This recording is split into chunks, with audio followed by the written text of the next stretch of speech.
श्रीमान माननीय दिलीप घोष जी। माननीय अध्यक्ष महोदय,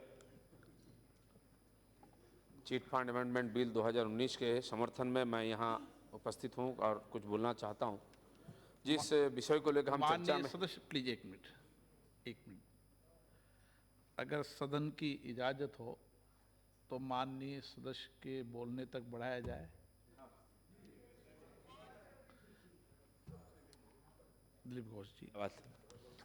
महोदय, ये जो कानून की चर्चा हम यहाँ कर रहे हैं ये बहुत गंभीर विषय है, क्योंकि मैं बंगाल से आता हूँ और पूर्व भारत की उड़ीसा के मित्र भी बोले तो ये एक बहुत बड़ा समस्या के रूप में आर्थिक एक अनियमितता की जो चर्चा सालों से हो रही देश में, उसको रोकने की एक छोटी सी प्रयास हो रही है। ये कम से कम माननीय प्रधानमंत्री जी और वित्त मंत्री जी का जो साहसिक कदम है, इसके पहले भी सरकार ने ऐसा बहुत कानून बनाया है, काम भी किया है, डिमोनेटाइजेशन से लेकर जीएसटी। उसी प्रकार ये भी एक बहुत बड़ा ऐतिहासिक कदम होगा, क्योंकि कई सालों से जो चर्चा में आया है, हजारों लाखों लोगों को चिट फंड के माध्यम से लूटा गया है। जिस गरीब लोगों को कभी मदद करने के लिए चिट फंड की कल्पना आई थी, आज उस लोगों को लूटने के लिए इसकी इंस्ट्रूमेंट के रूप में उपयोग हो रही है। अभी पिछले 10-12 सालों में जो घटना आई है सामने, उसमें से पता चल रहा है कि इसका जड़ बहुत गहरा तक गया है और इसमें हजारों लाखों लोग, कितने लाख लोग प्रभावित वो निश्चित नहीं है। ये करोड़ों लोग, एक जो रोजवेली चिट फंड की बात आती है बंगाल से, उसका एजेंट ही 9 लाख कम से कम है, तो ग्राहक कितना होंगे आप समझ सकते हैं। इतनी बड़ी समस्या है। तो ये जो कानून एक दायरे में हम बना रहे हैं, मुझे लगता है दायरा बहुत बड़ा है। ये हाथी को अंकुश से संयत करने का प्रयास हो रही है। आगे भी सोचना चाहिए, प्रावधान रखना चाहिए, लेकिन ये अच्छा कदम है, सही दिशा में सही कदम मुझे लग रहा है। सर, ये जो घटना है, चिट फंड के माध्यम से अथाह धन का एकत्रित होती है, उस धन कहाँ कहाँ जाता है इसका कोई सीमा नहीं है, और उसमें व्यवसायी, राजनीतिविद, bureaucrats, cinema star, film star सब लोग संलग्न हैं, क्योंकि धन बहुत है। उस धन संग्रह में और व्यवस्था में कोई स्वच्छता नहीं है, और उस धन का दुरुपयोग करके समाज में हर जगह लोग पहुंच जाते हैं।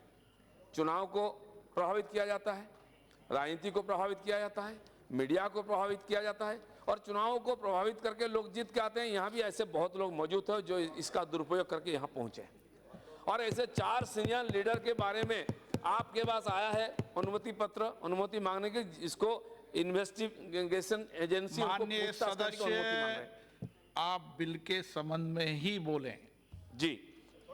तो ये जो तो ये जानकारी में जो है मैं सबके सामने रखा हूं कि इस मामला से जुड़ा हुआ विषय है महोदय, और कम से कम मेरे विषय पर तो टिप्पणी नहीं करें आप। जी महोदय। तो ये जो बात है कि समाज में एक अविश्वास की वातावरण बना है, विशेष करके राजनीतिक क्षेत्र में काम करने वाले लोगों का इमेज में बहुत ज्यादा धक्का लगा है। कुछ थोड़ी सी संख्या में लोग इस घोटाले में संलग्न है, और उसका खामियाजा हम लोगों को भुगतना पड़ रहा है, जो सच्चाई और ईमानदारी के साथ राजनीति करना चाहते हैं। ये देश की राजनीति को बहुत बड़ा नुकसान पहुंचाया है, इसलिए इसकी निराकरण होनी चाहिए, इसके समाधान होनी चाहिए, और ये जो व्यवस्था हो रही है कि आगे ऐसा घटना ना हो, इसी दृष्टि से हम ये कदम उठाया जा रहा है। बहुत अच्छी बात है, लेकिन जो हो गया है वो इतना बड़ा घटना है। ऐसे गरीब लोग विश्वास के कारण इसमें पैसा लोग लगाते हैं, जो सब्जी का बिजनेस करने वाले हैं, जो और छोटी मोटी रिक्शा चलाने वाले, टोटो चलाने वाले लोग हैं, जो बेटा का ऊंचा पढ़ाई करने के लिए पैसा रखा था, बेटी की शादी के लिए रखा था, कभी पक्का मकान या तो घर का छत बनाने के लिए पैसा रखा था, इनका सारा सामान, सारा पैसा लूट गया है, वो हाहाकार कर रहे हैं। ऐसे बहुत लोगों को मैं जानता हूं जो नौकरी करते थे और पेंशन जो मिला उनको रिटायरमेंट के बाद सारा पैसा इसमें लगा दिया गया और सारे का सारा लूट गया, वो बेसहारा बेचारा रो रहे हैं। इस प्रकार जो घटना हुआ है, ये देश के लिए, देश की आर्थिक व्यवस्था के लिए बहुत बड़ी एक चैलेंज था। मुझे लगता है कि सरकार ने जो कदम उठा रहे हैं बहुत अच्छा है, लेकिन जो माननीय सदस्यों ने जो विषय को सामने दृष्टि आकर्षण किया, वित्त मंत्रालय, माननीय वित्त मंत्री की तरफ से इसका निराकरण होना चाहिए, और राजनीति इसके साथ जो संलग्न हो जाती है, लोग इसमें इन्वॉल्व हो जाते हैं, लालच दिया जाता है। एक छोटी सी विषय लेकर के एक कंपनी आज कितने 1000 करोड़ कलेक्शन किया है, किसी के पास कोई ऐसा हिसाब नहीं है। करीब 250 से ज्यादा ऐसे चिट फंड कंपनी केवल बंगाल में है, मुझे लगता है और भी होंगे, और अभी भी महोदय चल रहा है, इसका ऊपर कोई रुकावट नहीं है।